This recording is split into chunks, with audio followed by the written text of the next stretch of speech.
त्र्यंबकेश्वर मध्ये दिनांक 22 डिसेंबर ते 2 जानेवारी पर्यंत व्हीआयपी दर्शन बंद असल्याचा निर्णय मंदिर प्रशासनाने घेतला होता.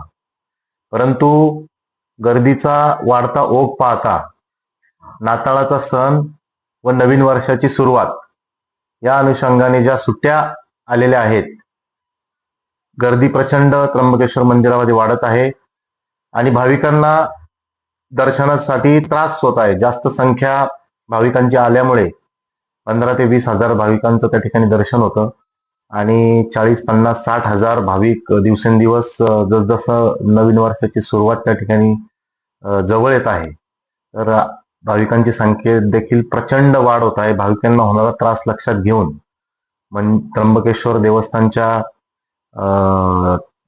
अध्यक्ष सौ घुले मॅडम यांनी तसेच सर्व विश्वस्त मंडळांनी त्र्यंबकेश्वर मंदिरात होणारी गर्दी लक्षात घेता दिनांक 30 डिसेंबर पासून ते 4 जानेवारी पर्यंत मंदिर हे भाविकांसाठी पहाटे 4 वाजेपासून खुले करण्यात येणार आहे. त्यामुळे पहाटे 4 ते रात्री 9 असा मंदिराचा कालावधी असेल.